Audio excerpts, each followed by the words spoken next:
दोस्तों, आज के टाइम में नेहरू जी को काफ़ी चीज़ों के लिए क्रिटिसाइज किया जाता है।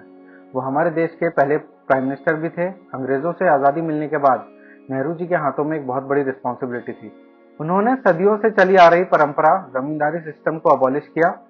जमींदारी सिस्टम क्या है, ये हम आज जानेंगे और ये कब और कैसे सोसाइटी में एक बड़ा इंडिफरेंस क्रिएट किया हुआ था, ये भी जानेंगे। आज़ादी के बाद 1951 में first amendment of the constitution से ही आर्टिकल 19 और आर्टिकल 31 के थ्रू जमींदारी सिस्टम को हटाया गया। उन्होंने इस अमेंडमेंट के थ्रू सदियों से चली आ रही परंपरा जमींदारी सिस्टम को अबॉलिश किया। पहला सवाल, who introduced the zamindari system? Zamindari system कौन लेके आया? तो इसका जवाब है लॉर्ड कॉर्नवालिस, जो भारत के गवर्नर जनरल 1786 से 1793 तक थे। उन्होंने जमींदारी सिस्टम की शुरुआत की उनके परमानेंट सेटलमेंट एक्ट के अंदर। दूसरा सवाल, जमींदारी प्रथा को खत्म क्यों किया गया? ब्रिटिश गवर्नमेंट के टाइम पे लैंड रेवेन्यू सिस्टम की शुरुआत के साथ जमींदारों, महलवारों और रेवतवारों जैसे बिचौलियों का जन्म हुआ और ये लोग फार्मर्स को हैम्पर कर रहे थे और इसलिए जमींदारी प्रथा को समाप्त करने की पहल की गई। यहाँ पे जमींदार बड़े लैंड ओनर्स को कहा गया है। महलवर एक विलेज हेडमैन हुआ करते थे जो पूरे विलेज के फार्मर्स से लैंड रेवेन्यू कलेक्ट करते थे। इस महलवारी सिस्टम की शुरुआत 1822 में हर्ट मैकेंजी नाम के व्यक्ति ने की थी और रेवतवारी सिस्टम भी एक टाइप का लैंड रेवेन्यू सिस्टम था जिसमें लैंड टैक्स स्टेट को देना होता था, जिसकी शुरुआत थॉमस मुनरो ने की थी 1820 में। तीसरा सवाल, जमींदारी सिस्टम के मुख्य पहलू क्या हैं? ये सेटलमेंट जो था समझौता ब्रिटिश ऑफिशियल्स और जमींदारों के बीच किया गया था। जमींदार को जमीन का मालिक बना दिया गया और किसानों से लगान वसूल करने का अधिकार दे दिया गया। जो रेंट होता था उसका टोटल अमाउंट जमींदार कलेक्ट करते थे और उसको 11 पार्ट्स में डिवाइड किया जाता था, जहां 10/11 part of the share east India company को दे दिया जाता था और ओनली 1/11 शेयर जो होता था वो जमींदार रखते थे। मतलब आप समझ सकते हो कि उस टाइम पे जमींदार किसानों से पैसा निकालने के लिए कितना जोर लगाते होंगे और उसमें भी वो 11 हिस्सों का एक पार्ट ही रख पाते थे और 10 पार्ट अंग्रेज ले जाते थे। इसको आप ऐसे समझ सकते हो कि कलेक्टेड टैक्स एक तरबूज है, उसे 11 हिस्सों में काटा गया और एक हिस्सा जमींदार रखेंगे और 10 हिस्से अंग्रेज। सवाल, how was the zamindari system under British rule different from that under Mughal era? Zamindari system जो ब्रिटिश रूल के टाइम था वो मुगल एरा से कैसे अलग था? मुगल्स के जमींदारी सिस्टम ने जमींदारों को जमीन का मालिक नहीं बनाया था और जो अंग्रेजों का जमींदारी सिस्टम था उसका अपोजिट मुगल्स के सिस्टम में किसानों से भूमि तब तक नहीं ली गई जब तक कि वे लगान का भुगतान नहीं करते। मुगल शासक की जमींदारी व्यवस्था में वंशानुगत एक कानूनी नियम था। जमींदारी सिस्टम के मेजर इवेंट, इस सिस्टम से जमींदार को लैंड ओनर्स की मान्यता दी गई जो एक उपज के हिस्से के बदले अपनी जमीन टेनेंट फार्मर्स को दे देते थे। जमींदार को बदले में ब्रिटिश सरकार को एक निश्चित राशि का भुगतान करना पड़ता था। इससे किसानों का बहुत शोषण हुआ। 20th सेंचुरी के फर्स्ट डिकेड से किसानों से जुड़े मुद्दे फ्रीडम मूवमेंट का अहम हिस्सा थे। 1915 के बाद नेशनल मूवमेंट ने जिन मुद्दों पर ध्यान केंद्रित किया था उसमें से एक था किसानों की स्थिति और उनका उत्थान। As a result the abolition of intermediaries, जो कि बिचौलिया कहा जाता है, and by the extension the zamindari system increase in importance. 20th century के स्टार्टिंग में लैंड रेवेन्यू सिस्टम में रिफॉर्म से संबंधित कुछ इंपॉर्टेंट इवेंट्स हम देखेंगे। The first movement spearheaded by Mahatma Gandhi in India was related to peasants which was the Champaran Satyagraha 1917 against forced indigo cultivation. मतलब भारत में महात्मा गांधी द्वारा चलाया गया पहला आंदोलन किसानों से संबंधित था जो जबरन नील की खेती के खिलाफ चंपारण सत्याग्रह 1917 था। Kheda Satyagraha 1918 against high taxation following a plague epidemic and crop failure. Kheda Satyagraha 1918 एक प्लेग महामारी और फसल की विफलता के बाद हाई टैक्सेशन के खिलाफ। Issues regarding peasants were raised during the Bardoli Satyagraha in 1928. Sardar Vallabhbhai Patel took up the issue of a 30% rise in taxes just after a major flood and resulting crop failure. 1928 में बारदोली सत्याग्रह के दौरान किसानों से संबंधित मुद्दे उठाए गए थे। सरदार वल्लभ भाई पटेल ने एक बड़ी बाढ़, फ्लड और परिणाम स्वरूप फसल की विफलता के तुरंत बाद करों मतलब टैक्स में 30% की वृद्धि का मुद्दा उठाया।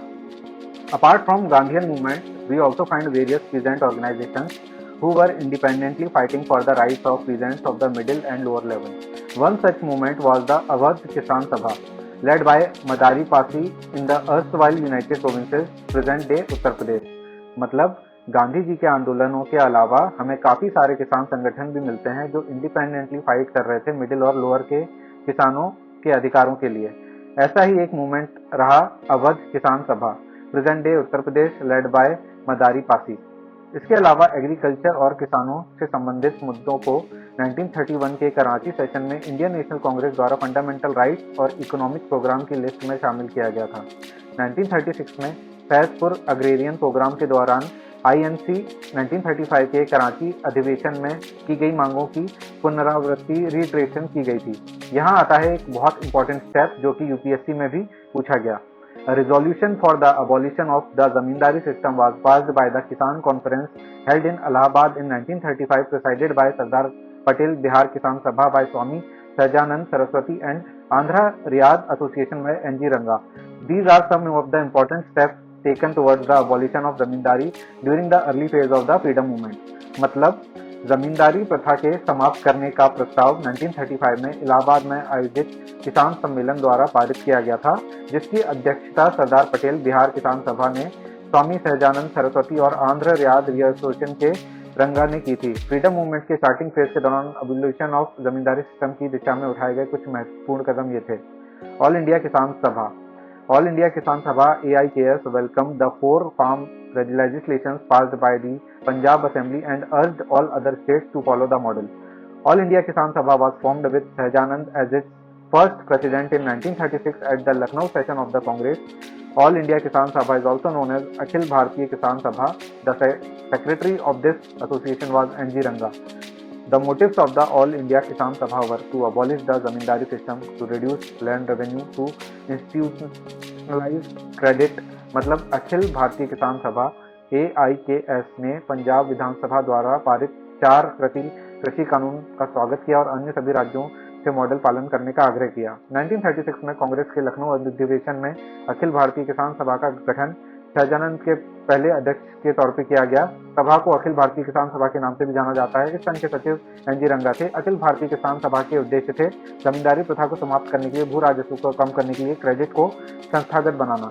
रिफ्ट बिटवीन ऑल इंडिया किसान सभा and Indian national Congress. A good number of the INC leaders were zamindars themselves, while the peasants and workers came from another class. Thus, this class clash within the INC was a hurdle in implementing all the schemes that were visualized by Gandhi, Nehru and others. तो हम इस video के last part में आ गए हैं। So by and large, the INC failed to meet all the promises they had claimed to fulfill to the peasants. The peasants thus became disillusioned with the INC government. Thus, All India Kisan Sabha felt betrayed by the INC, and this is why, when in 1942 Mahatma Gandhi gave a call for the Quit India movement, the peasant leaders such as Swami Sahajanand Saraswati appealed to the peasants not to support Gandhi or INC. The peasant movement started being dominated by the socialists and communists, and in the INC Haripura session, the rift between INC and AIKS became evident. In May 1942, CPI took all India Kisan Sabha all across the country. There are 2 organizations at present working under the name AIKS following the split of Communist Party of India in 1964. All India Kisan Sabha, Communist Party of India's peasant wing. All India Kisan Sabha, the Communist Party of India Marxist Peasant Front, also known as All India Kisan Sabha, 36 Canning Lane. Know in detail about All India Kisan Sabha on the linked page. End of the zamindari system के बारे में पढ़ेंगे। The zamindari system was finally abolished by law after independence in 1951. The first amendment of the Constitution of India amended Article 19 and Article 31. The right to property was modified to allow the states to legislate on ending the zamindari system. The land revenue systems of British India were an important focus of the freedom movement. तो यहाँ हमारा पूरा detail जमींदारी system खत्म होता है। इससे related सारे questions आपको बनेंगे। अगर आपने ये वीडियो पूरा देखा तो उसके लिए थैंक यू, और इससे रिलेटेड हिस्ट्री, पॉलिटी, ज्योग्राफी से रिलेटेड जो भी आप MCQs समझना चाहते हैं, पढ़ना चाहते हैं, तो प्लीज़ हमारे चैनल को फॉलो करें। Thank you.